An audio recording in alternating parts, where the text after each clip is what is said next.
refreshed by diaries faithfully kept of experiences, problems, and people that crown my memory.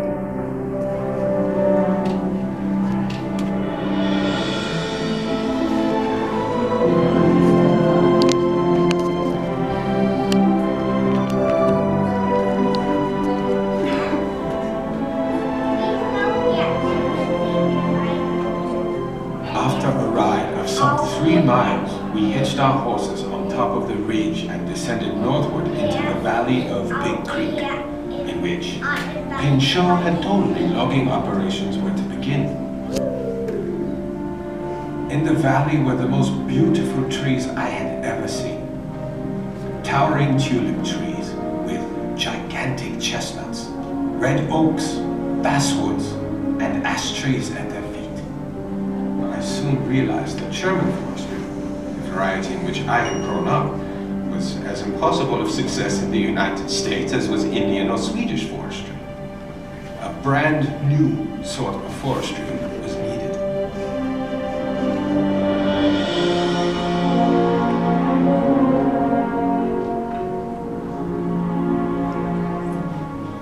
Over the last 480 million years, the southern Appalachian Mountains have evolved into one of the most biologically diverse places on Earth, including more than 100 native species of trees in a dynamic ecosystem.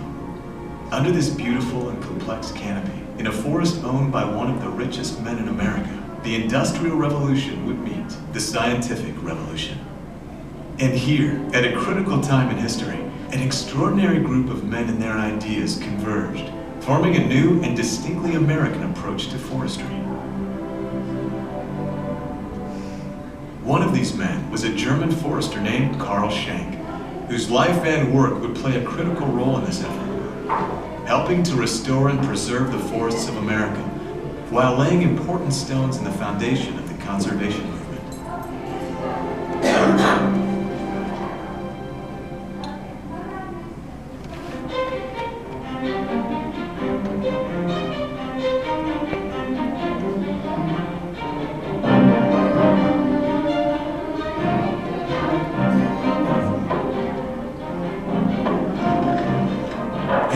During the second half of the 19th century, the building of industries, railroads, and American cities were decimating the forests of the Northeast and Midwest.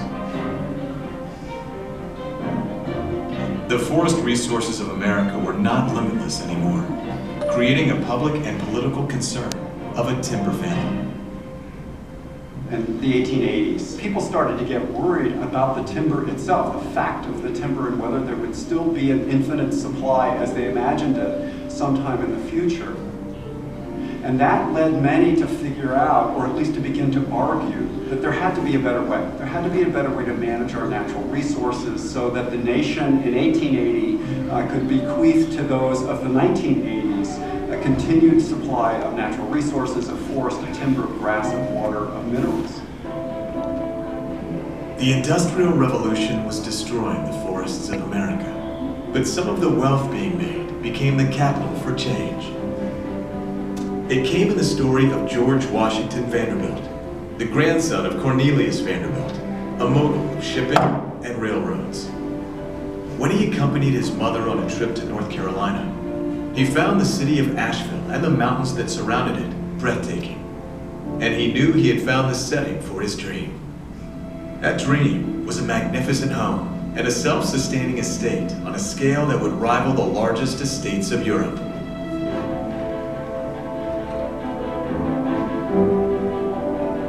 But building it was an immense task. In the relatively remote mountains of North Carolina, it would become the largest and most costly home built in America, under the direction of the two most famous architects of the day, Richard Morris Hunt, designing the opulent home, and Frederick Law Olmsted, designing the expansive landscapes. Richard Morris Hunt recommended that he create a home that was in a scale befitting the surroundings, which of course are the vast mountains of western North Carolina. The home took 5 years to complete, but during this time, the land surrounding it was also seeing an unprecedented rehabilitation. But Olmsted, who had designed New York's Central Park and many other urban landscapes, had long dreamed of a venue where he could engage nature in a broader, more comprehensive way. And George Vanderbilt needed just that. Olmsted saw a great opportunity at Biltmore, and that is to scientifically manage the forests in a way that they became sustainable, and nobody else in this country was doing that. Vanderbilt began by hiring a family friend, a young and ambitious 26-year-old forester named Gifford Pinchot. He surveyed and assessed the land, and then created America's first sustainable forest management plan, as well as an abundance of public attention about forestry. Biltmore was simply a way station for him, and he would move on, and moved on fairly quickly. But he needed somebody on the ground, the boots on the ground, to actually do the work that he and Vanderbilt and Olmsted had imagined would take place at Biltmore. And so he reached out to his German mentors, and they all recommended Carl Schenk. Born in 1868 in Darmstadt, Germany, Carl Alvin Schenk wanted to be a forester since he was a boy. He was a good student, educated first in law, and then while working on his PhD in forestry, he toured the strictly managed forests of Europe. He was a member of a student club that, by his own words, spent their time mostly in dueling, drinking, dancing, and other sports. He had learned English from a girl he was in love with while at school, memorizing Shakespeare's King Richard II to impress her. He was described as daring and dynamic, with an abundance of self-confidence. George Vanderbilt contacts Carl Schenk, extends an offer to him of $2,500 a year salary, plus some other incentives, including the freedom to go back to Germany every 2 years to fulfill his military obligations. Carl Schenk accepts the offer from George Vanderbilt, sets sail. He comes into New York Harbor right by the Statue of Liberty in the spring of 1895. Gifford Pinchot met Carl Schenk in New York City and took him through Vanderbilt's quickly expanding forest assets in North Carolina. By then, they exceeded 100,000 acres, primarily in an area known as the Pisgah Forest. On this memorable trip, we took along our guns and some fishing tackle. Most certainly no one meeting us on the road would have taken us for scientific foresters bent on serious work. Carl Schenk would first meet his new employer, George Vanderbilt, not in the forest, but at dinner with Gifford Pinchot. He was very anxious that Schenk get started right away, so Schenk had to just jump in feet first. Carl Schenk, when he arrives at the Biltmore stage, finds out he's dealing with a landscape he's never seen. There are literally hundreds of tree species he's unfamiliar with. The Pisgah Forest is just one of the most biologically diverse areas in the world. Carl Schenk is unfamiliar with the landscape, the trees, the people, democracy. He is in way over his head. There were a lot of expectations that Vanderbilt and Olmsted built into the forestry project at Biltmore. The first of which is repair the land. Project number 2, how is this going to pay for itself? How are we going to use this landscape to make the claim that forestry is actually a profession that can produce profit? So to do that in forestry, you have to log. And I think part of what Pinchot and then ultimately Schenk wrestled with was exactly how to make this thing pay.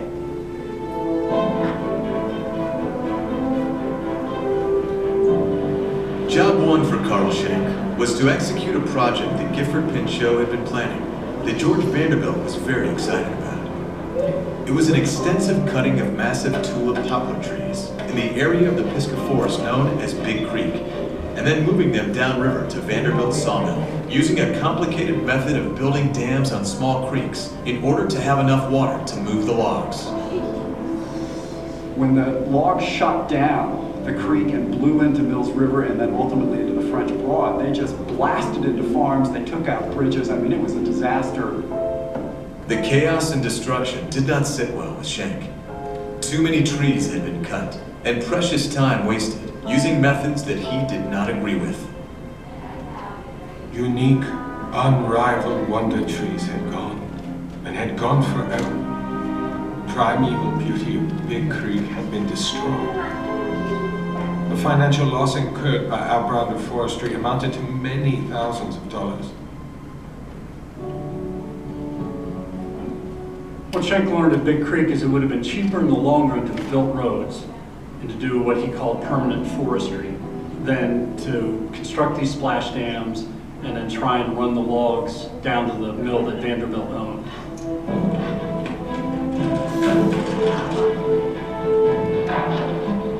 Despite the early problems, scientific forestry in America had begun. By 1897, Carl Schenck had Biltmore's forests providing wood for customers in Asheville and beyond, and was reforesting the eroded and abused farmland through innovative forestry practices. Supported by the vast nurseries of Biltmore, Schenck grew native seedlings, practicing the science known as silviculture. As the work progressed, Schenck was often deep in the Pisgah forest, in an area called the Pink Beds, named for the abundance of rhododendron there and its vibrant flower. This brought him in close contact with many people who had been living on and working the land for generations. There was one local whom he offended who took his hat off and stomped on it. And Schenck said, these people, for being poor people, are the damnedest, most independent people I've ever met. In time, Schenck befriended and respected many of the locals that might have viewed him cautiously at the outset. His schoolhouse became a church on Sunday, with Schenck playing hymns on an organ he purchased for the church.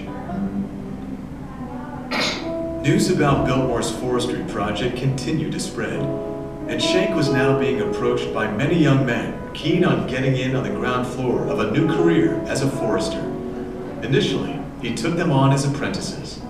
They accompanied me everywhere and they asked continually for explanations. Why do you do this? Why do you cut this tree and not the tree yonder? From these and 1,000 other questions, the idea of the Biltmore Forest School originated. In September 1898, Carl Schenck officially opened the Biltmore Forest School, the first forestry school in the United States. He was convinced that teaching was perhaps the most important thing he could do as a forester in America.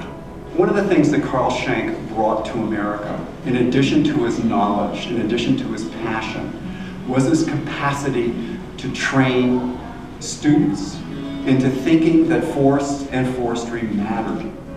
Schenck advertised in lumber magazines, actively seeking the sons of lumbermen for his new school. He knew these boys would be the next generation of timber landowners. During the one-year course at Biltmore, the student was expected to become familiar with all parts and parcels of American forestry. There were no vacations. Winter classes were held on Biltmore Estate close to Asheville, but from early spring to late fall, the school moved 20 miles into Pisgah Forest's Pink Beds. Here, Schenck used an old settlement schoolhouse for lectures, and rough cabins became housing for the students. Tuition cost $200 a year, with students providing their own horse and supplies. The mornings were spent in serious lectures and classroom learning, but at some point after lunch in the afternoon, they would take to the woods, and that's what the boys really got excited about.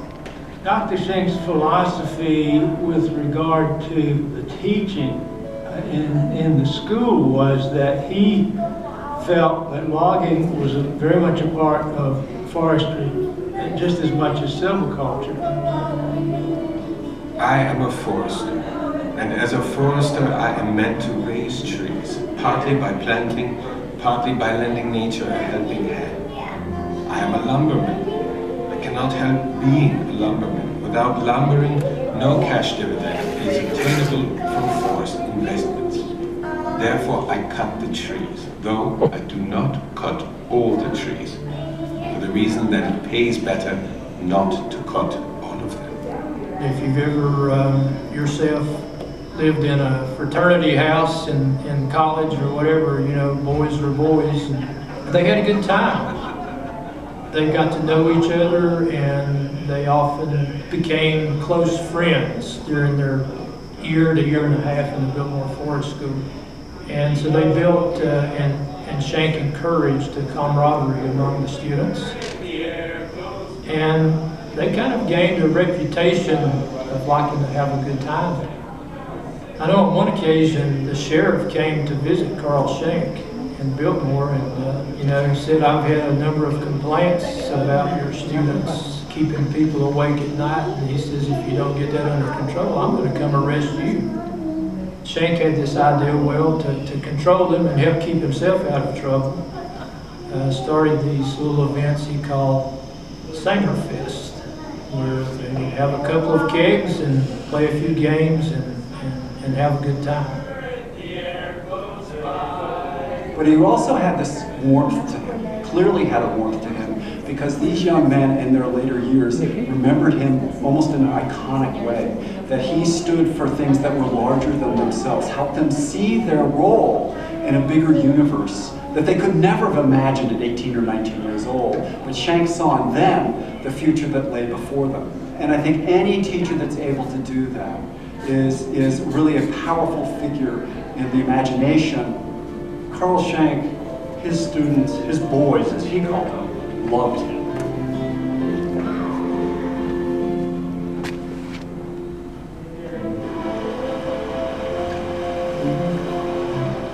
As Vanderbilt's forester, Carl Schenck was tasked with a complex challenge, sustainably managing the forest for a profit in timber, along with Vanderbilt's other interests and uses. One of the reasons why Vanderbilt took on the project of the Pisgah Forest was he wanted a much grander playground for he and his friends to play on. This leads to forest management with the idea of not just getting logs and lumber out, but also to promote game and fishing. Vanderbilt was ahead of the game a bit in arguing that when you're managing forest, you're managing ecosystems. And those ecosystems have to be thought of as intact and integral, not just a part of one thing or another. Since 1895, Schenck had been laboring to execute the vision of Olmsted, creating a restored and working forest at Biltmore. And in November 1908, he celebrated the 10th anniversary of the school, hosting an event called the Biltmore Forest Festival. It was a celebration. It was a festival. And he was celebrating the 10 or so years of work, not all successes, not all failures, but he was willing to show all of it. But really what it is the perfect public relations marketing statement to the world. He takes the time to invite, by letter, every congressman and senator on Capitol Hill. He invites lumbermen and other politicians. Ye statesmen, ye lumbermen, ye engineers, ye foresters, come and learn from the woods rather than from the books. Schenck went to a lot of effort to prepare a pamphlet for the Biltmore Forest Festival, and in it gave descriptions of the various activities, the successes and failures around the Pisgah and Biltmore forests. He's kind of a prophet in the woods. He's not a lone voice by any stretch, but here he is preaching and trying to convert these folks who are attending, because most of them really had no idea what forest management was and what it looked like in reality. The enthusiasm of the participants was not vain. For the first time in their lives, they had seen real forestry in America. Schenck was proud of his accomplishments in the forests of Biltmore, but he knew the teaching of his students would yield the best return on his investment, becoming the future leaders of forestry. In all, nearly 400 men graduated from the school. They found work not just as lumbermen, but as state foresters and teachers and forest researchers. Many went on to leadership positions in Pinchot's Forest Service. At the festival, Schenck watched proudly as they sang their school songs, including Schenck's Foresters. The event was a success. A Charlotte newspaper editorial said this meeting will eventually revolutionize the whole country. It was, as he would say later, the high point of his career as a forester, because for Schenck, everything would soon change. Despite the optimism that came out of the Biltmore Forest Festival, Vanderbilt's finances were sliding, and he was becoming increasingly impatient, waiting for his forests to produce a profit. The school was supporting itself, But the visionary forestry ideas were years, if not decades, ahead of the economics. In April 1909, after a series of disagreements with Vanderbilt, Carl Schenck resigned as forester of Biltmore. Leaving his now beloved forests and friends at Biltmore, Schenck continued to run the Biltmore Forest School as a school with no permanent home. He continued teaching using the many forests of Europe and the wide diversity of American forests as his classroom. In 1913, with enrollment dropping and unable to offer professional degrees like college forestry schools could, Schenck brought his school's odyssey to an end. It died when it had reached the apex of its career. Be it man, or tree, or institution, it is better to die too early than too late. The Biltmore Forest School was the first forest school in the United States, and that's crucial. And that impact is seen not only in the Pisgah National Forest, but in so many other national forests, as well as the role and importance of private landowners in the conservation of America's natural resources. In late 1913, Carl Schenck returned to Germany, proud of his work and grateful for the time in America. The best fortune I could have met with anywhere became mine in America. Fine fields to work in, good health to enjoy, enough to live on, and lots of friendship. After George Vanderbilt's unexpected death in 1914, much of the forests and game land Schenck had managed became the core of the first national forest established under the Weeks Act, the Pisgah National Forest, in 1916. I think the transformation of Pisgah Forest under the ownership of the Vanderbilts to the Pisgah National Forest is symbolic of the larger effort on the part of the United States as a culture to begin to manage its resources publicly. When the Vanderbilt family sold the land to the federal government, Vanderbilt's wife argued rightly that she saw this gift as a symbolic gesture emanating from her own husband's work, his conviction that the conservation of these landscapes was absolutely essential to Western North Carolina. But if you pull back from that, you recognize that as the first Eastern National Forest, it has much bigger implications. It's not for nothing that this place is considered the cradle of forestry. Through the many years and the two cataclysmic world wars, Carl Schenck was never far from a forest, and the forest was never far from his mind, and neither were his boys. Forestry is a good thing, but love is better. Schenck had stayed in close contact with a number of his former students, who still respectfully called him Doc. They brought Schenck back to the United States in the early 1950s, where he was recognized with honorary degrees and had forests dedicated in his name. At the original classroom site in the Pink Beds, they placed a huge boulder to commemorate the school. It became known as the Plymouth Rock of Forestry.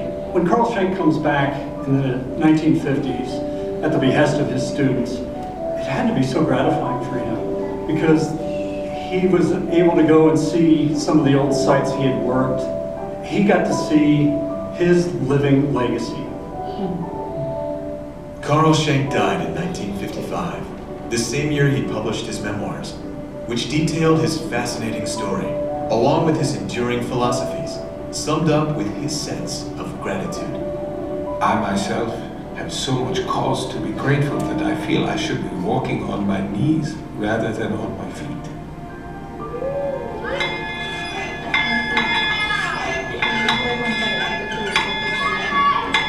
Up here on this site, that they would load it up with logs and they would run it down the mountain to that Brevard area right into. In 1968, the federal government preserved the Biltmore Forest School's buildings and grounds as the Cradle of Forestry in America National Historic Site in the Pisgah National Forest, where today Schenck's vision and work is preserved and celebrated, and the story of America's forest history is told to people of all ages.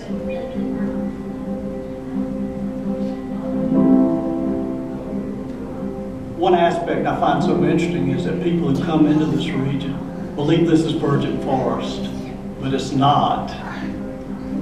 I've walked through these woods now with a sense of wonder that it has come back, that it is as beautiful as it looks. It's a kind of miracle. I think we all have tremendous emotional connections to trees and forests.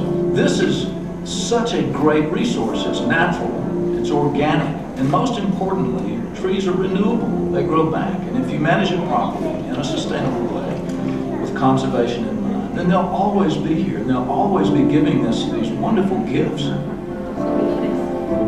We don't see the handiwork of an earlier generation. We might give it passing notice, but we really need to notice it because that's our obligation also.